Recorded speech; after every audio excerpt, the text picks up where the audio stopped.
Today we're going to talk about sperm banking.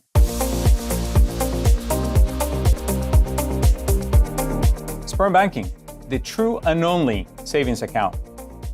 When an individual desires to preserve their fertility, they may consider the option of collecting a sample of their semen for future use. Situations like cancer or vasectomy at an early age could lead an individual to consider this as an alternative for future potential fertility. The process of storing a semen sample is called cryopreservation, and it basically means storing a sample frozen. Let's talk about the difference between semen and sperm. This can be a little bit confusing since these terms are often used interchangeably. However, they are very different.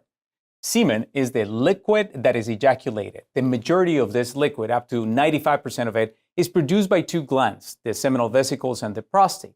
It contains enzymes and sugars that support and nourish the sperm. Sperm, on the other hand, are the male reproductive cells that contain genetic material. They represent 5% of the material that is ejaculated, and they are produced in the testicle. A sperm is made up of three main parts: the head, the midpiece, and the tail. Under a microscope, they just look like very tiny tadpoles.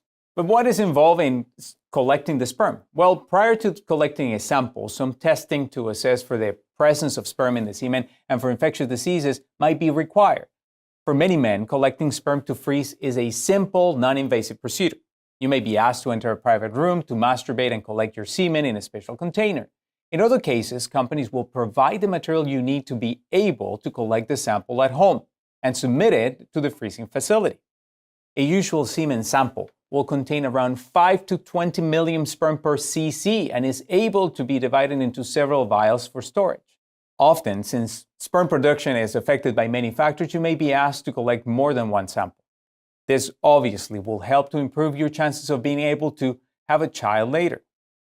But what if you can give a sample? Well, some men are unwilling or unable to collect a sample through masturbation, and for these, a special condom may be used to collect semen during intercourse. There are instances in which a man may have abnormal ejaculations. For example, the semen goes into the bladder, or difficulties achieving an ejaculation. In those instances, there are certain additional interventions that would make it easier to retrieve the sperm. Let's talk about how the sperm is kept frozen. Well, once it is collected, the semen sample is mixed with some substances that protect it during the freezing process. These are liquids that help protect the sperm against damage.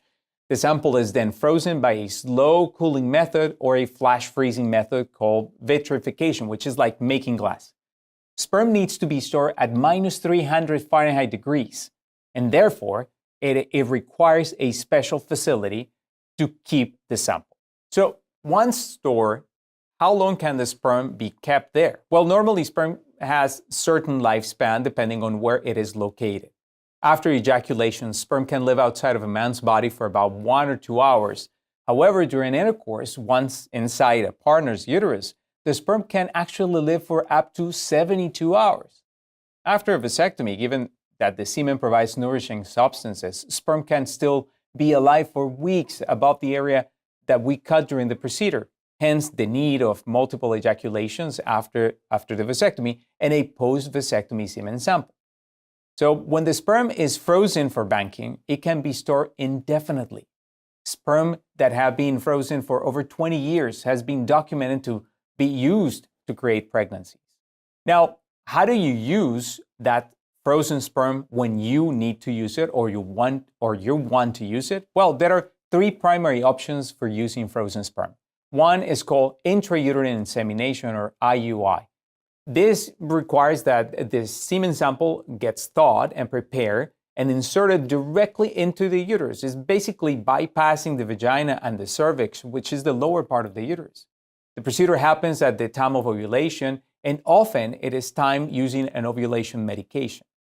The other way to use this sample is using IVF, or what we know as in vitro fertilization. In this procedure, the eggs are retrieved from a patient's ovaries through a quick surgical procedure, and then they're fertilized. They're put together with the sperm in the lab, and then allowed to grow inside the uterus. And the other method is called intracytoplasmic sperm injection, which is just a fancy expression of a portion of the IVF technique in which a single sperm is actually put inside the egg. So we just make it easier for the sperm to fertilize that egg. Well, these three processes are assisted reproductive procedures, which means they require consideration of the cost associated with it and an additional specialist. So these are the 5 things I want you to remember about sperm banking. First, semen is the entire material ejaculated by a male during orgasm. Second, sperm is part of the semen and contains the genetic material for a pregnancy. Third, storing sperm for future use is an alternative for some people. Storage of the semen can be done almost indefinitely. And 5, consider the costs associated with the use of sperm in the future if you choose to do this alternative.